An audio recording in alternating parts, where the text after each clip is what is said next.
Well, here it is, 2024, the first show of 2024, year 11, as we start our march on educating the EMS career field, bringing you some good entertainment, bringing you some great opportunities to learn, and bringing you the man of the hour, too sweet to be sour. The ladies know he's the man with the power, the one we call Kelly Grayson. Kelly Grayson, Happy New Year, my friend. Happy New Year to you too, man. It's 23.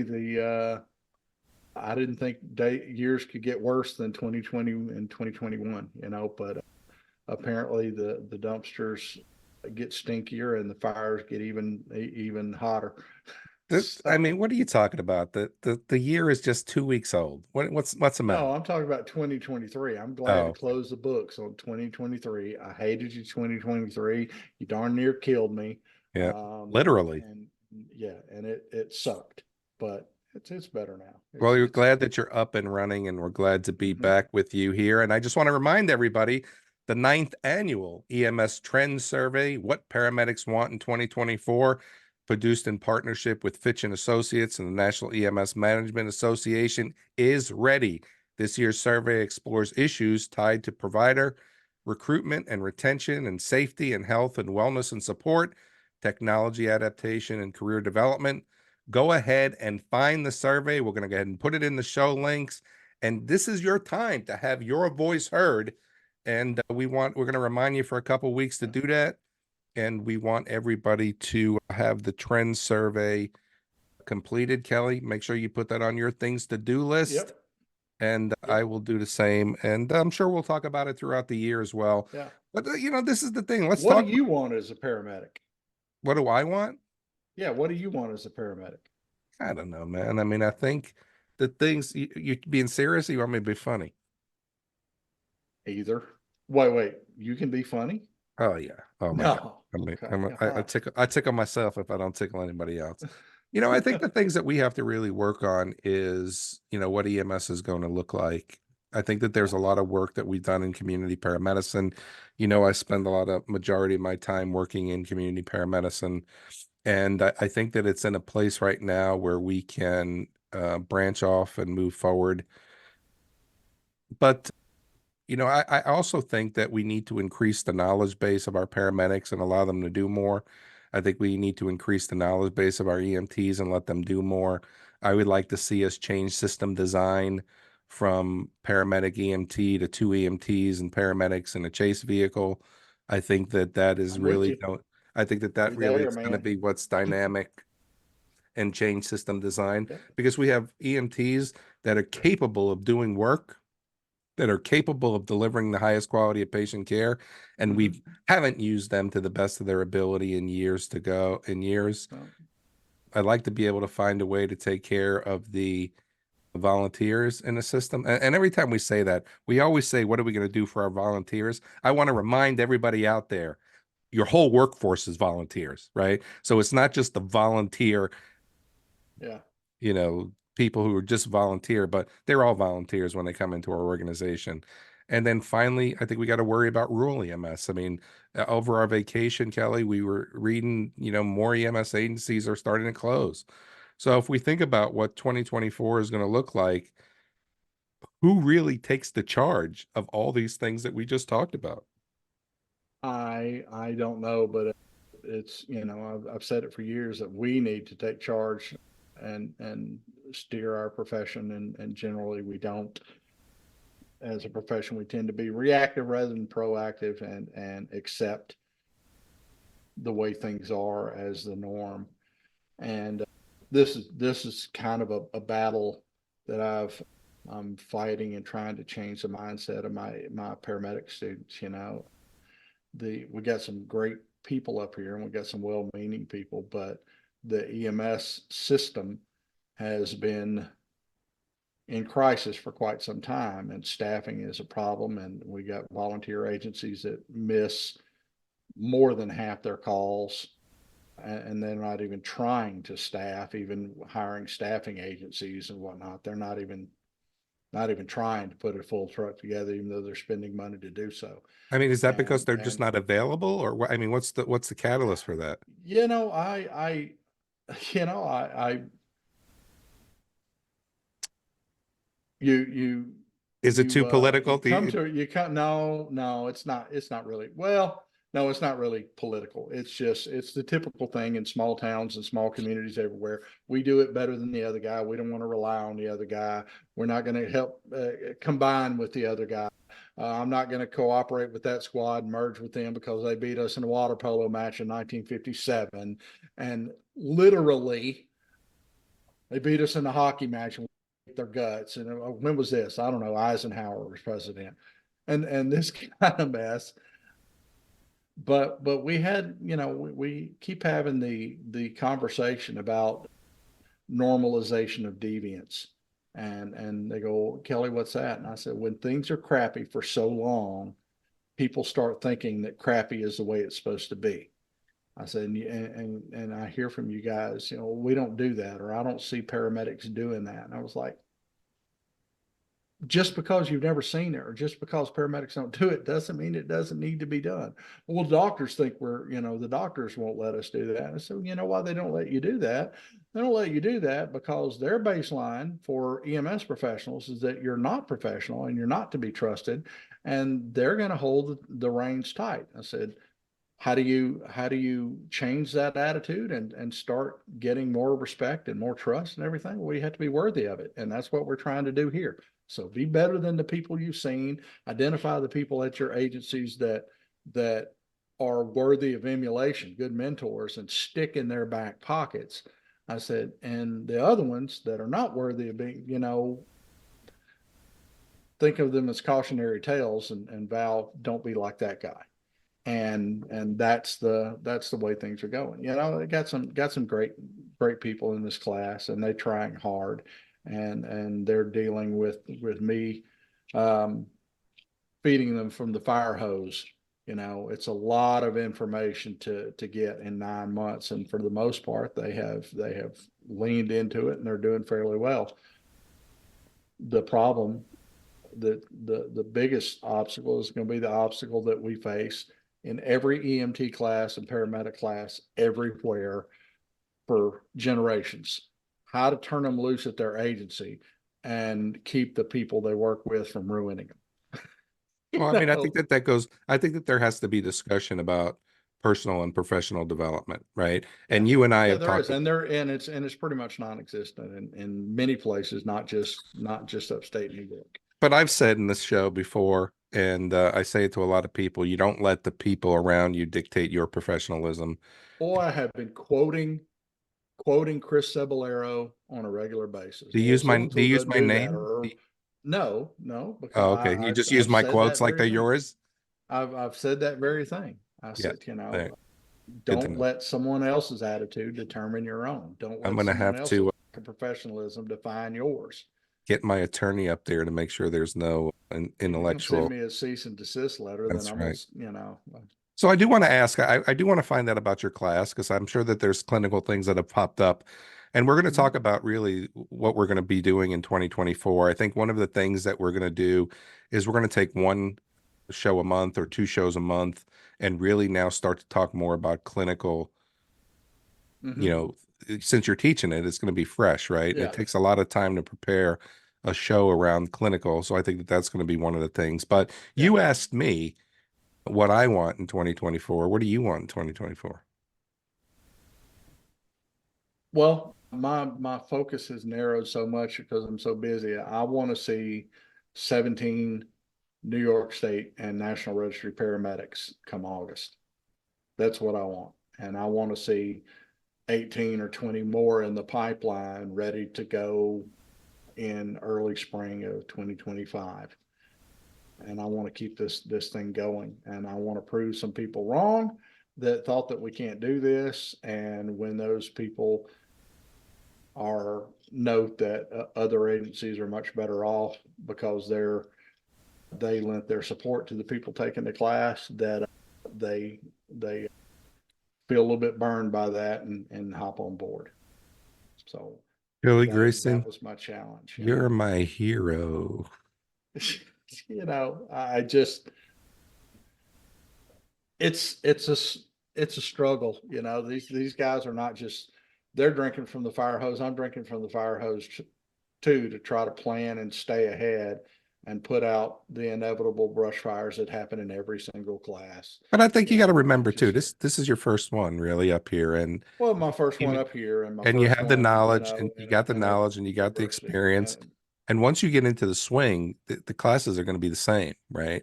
Yeah, It's just that yeah. you're developing it That's as my you do. hope, is that once I have it, turnkey, and Yeah. I just copy paste so much and get in there and do my shtick. But trying to get it ready to go now. But starting to get, they're winning people over. I don't get blank looks in class anymore. I ask pointed probing questions, and people raise their hands and volunteer stuff, and they're actually thinking, rather than being intimidated by the volume of information, or just giving me dumb looks like, oh, they're asking me what? Nobody But ever what asked is me the that big question challenge before. then that you're having? Let's think about it from a didactic standpoint right now.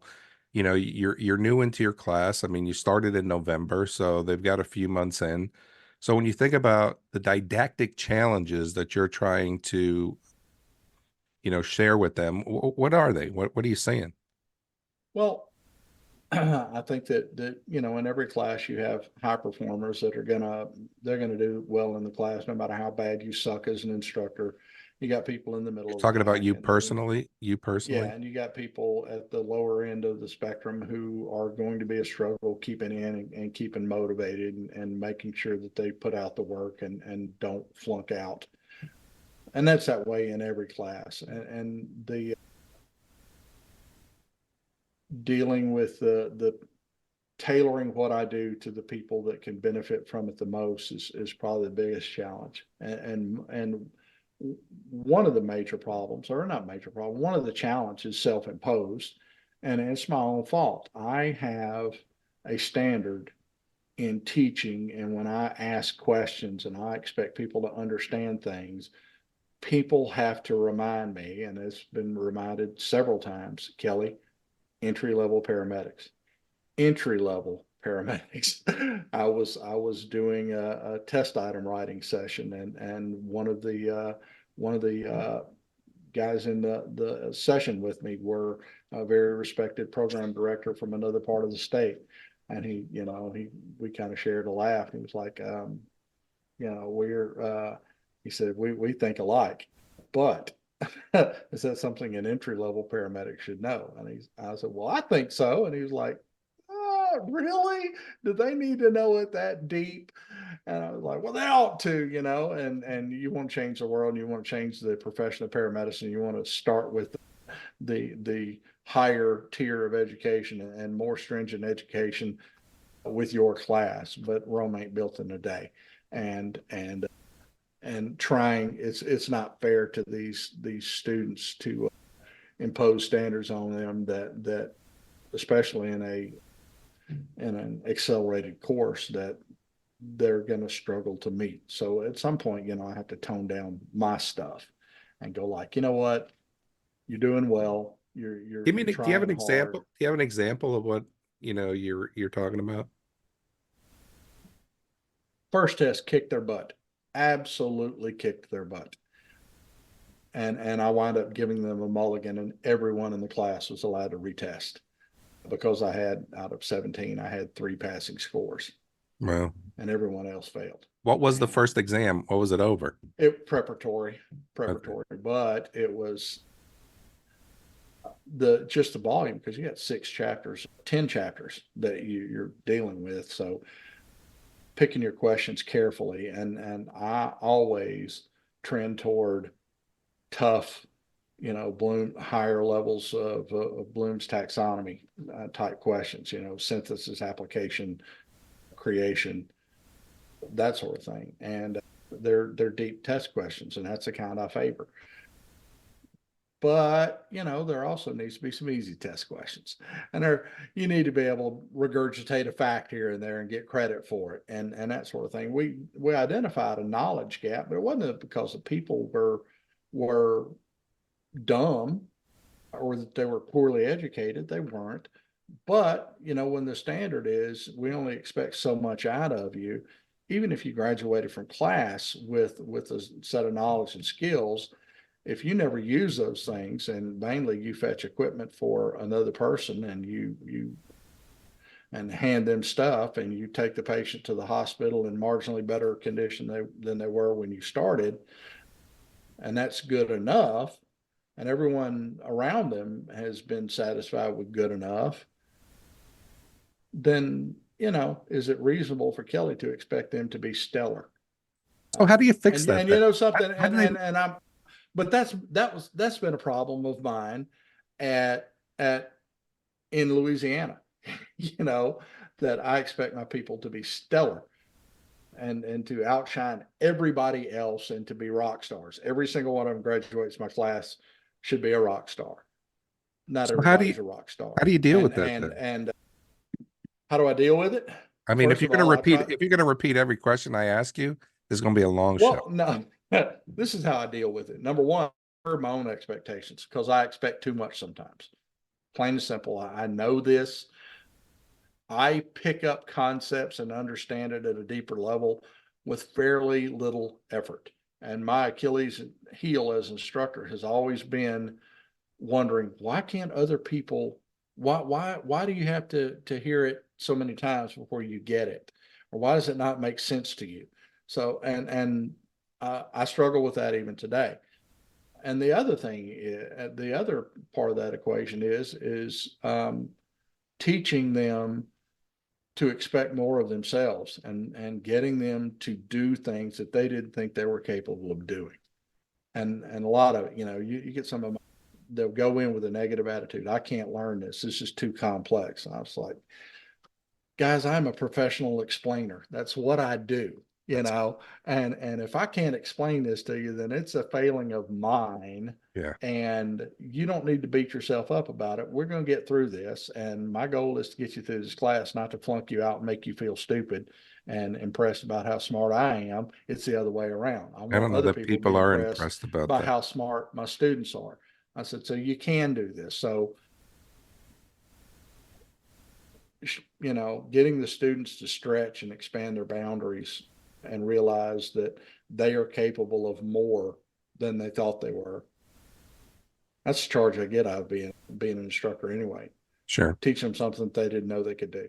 So then what did you teach them today? I mean, what block are they on now? We did patient assessment all day, and it's comprehensive adult patient assessment and obtaining a history from a conscious and alert patient. Pure vanilla history taking and physical examination.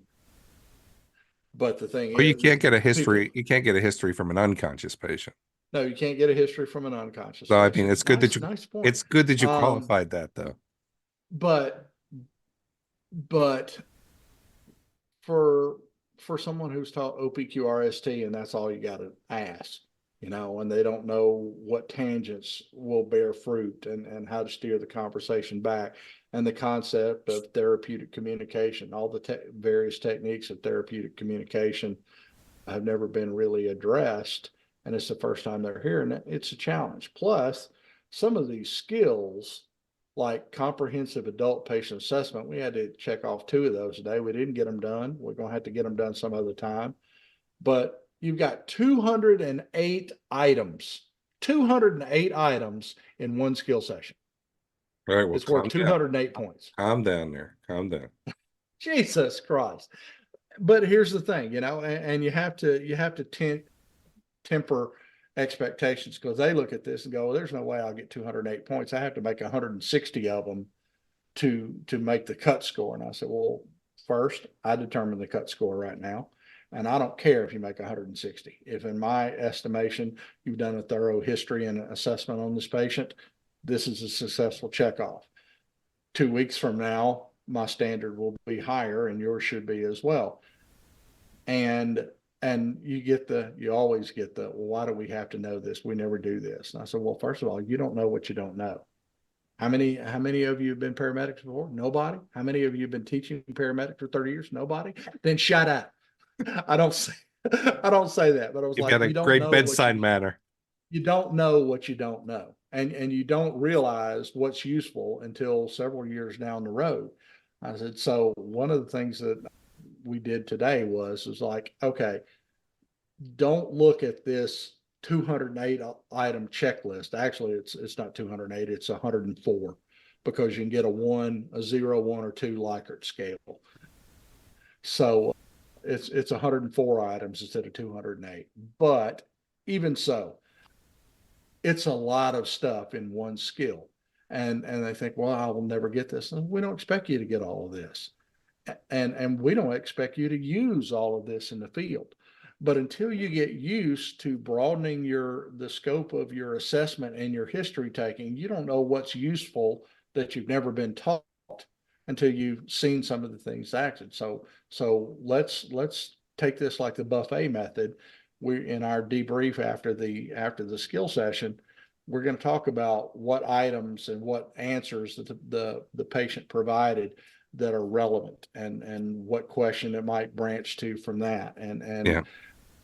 after you've done this a few times and you realize that you're never going to need to do a 104 item questionnaire on a patient. On the other hand, there might be 20 items in there that you never considered in your patient assessment that you can add to your repertoire. And that's what we're doing. So, And the patient assessment is the most important skill a paramedic EMT has. yeah. And it's by far medical assessment and history taking is by far more difficult than trauma assessment. Everyone worries about trauma assessment. History taking is the tough part.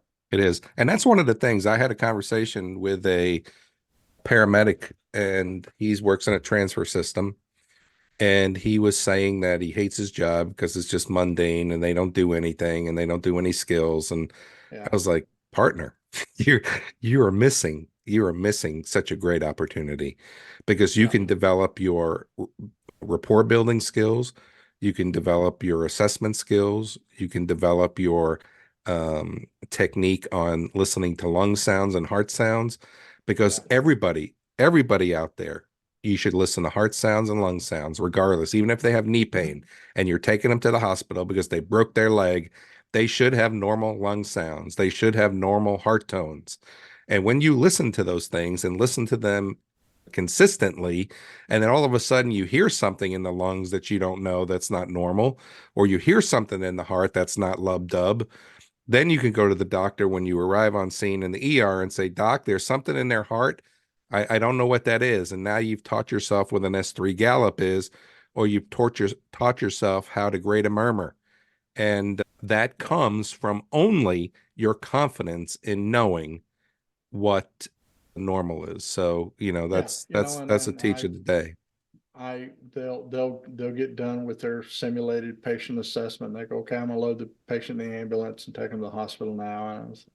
And then they look at me expectantly as if the scenario is over. And I was like, first of all, the ambulance has wheels for a reason. And this whole do your entire assessment on the scene and then transport and do nothing else. I don't know where you learned that, but stop. But you're 30 minutes from a hospital. Ask more questions, Yeah. and, There's a and lot of assume, there's a lot of things in this career field where people have died in the back yeah, of the ambulance with a paramedic who has not done anything else once they put him on that stretcher. that's right. That's right. And I tell you, you got 30 minutes in the ambulance. You got more questions to ask. You got more history to have. You got more patient rapport to build and a conversation to engage in. Keep Yeah. doing it. And well, to what purpose? I said the purpose is that when you arrive at the hospital, there's some doctor who's going to look at you with a stern glare and ask you a question you do not have the answer to, and you're going to feel about that tall. But that happens anyway, regardless of what your It assignments are. does, but we shouldn't feed into it and meet those, and bow to those or accept those low expectations. So All right, cool, man. almost setting your goals low as you tend to meet them. Very cool. So 2014, year 11, we'll pick up another 50 shows before we end this year. And that'll bring us over to 700 shows. Hopefully we could pick up That's another a million, lot. another million listens Once inside again, you are EMS. my longest lasting We relationship are, ever. we It's are the sad. podcast that everybody else imitates so they can have a successful show. There's some good podcasts popping up. There are. We There need to are. get some I'm of those about to hosts. hop on one after we're done with you. Oh, good. Nice. But we need to get some of those hosts on our show so they can talk about their shows, because this isn't just about Inside Yep. EMS. Rob Lawrence has a great show. You know, the folks in Montgomery County have a great show. You know, Ginger Locke, our friend, has a good show. And, you know, you really should be able to take the opportunities to listen to all the podcasts. This is just our take on topics. Everybody else has different takes. And what you need to be able to do is when you listen to the experience is to figure out what parts of the experience you like, what parts of the experience you're going to try, what parts of the experience that you can polish and make your own. Yep. And whenever you learn something from somebody, and this is one of the things I've been on a kick lately, Kelly, before we get to our close, is never give somebody the information you got from somebody else. You always take that information, you always analyze that information, you always polish that information, you always add to the information, and that's what you share with people. Don't regurgitate what I'm teaching you. Teach somebody else what you have to teach them. But 2024 is going to be a good year. We've got a couple of live shows that are going to be that we're going to be able to take some questions. I think the first one is February 23rd. Look for that. And I'm excited for 2024, Kelly. I'm excited to be with you once again on the longest relationship of your life. And no fighting. We've had no fights. We've had no fights. So, all right, get us up on out of here. We never go to bed angry. Well, I know. But hey, you've heard what we think. We'd like to hear what you think. How's 2024 going to be for you and your agency? How are you going to shape your career and move forward in your profession in 2024? If you'd like us to talk about something we haven't talked about yet, shoot us a line at the show@ems1.com. Check us out on iTunes. Check out our YouTube channel. And for myself and co-host Chris Cebollero, thanks for tuning in to Inside EMS. I'm going to catch you guys next week. Don't forget the trend survey.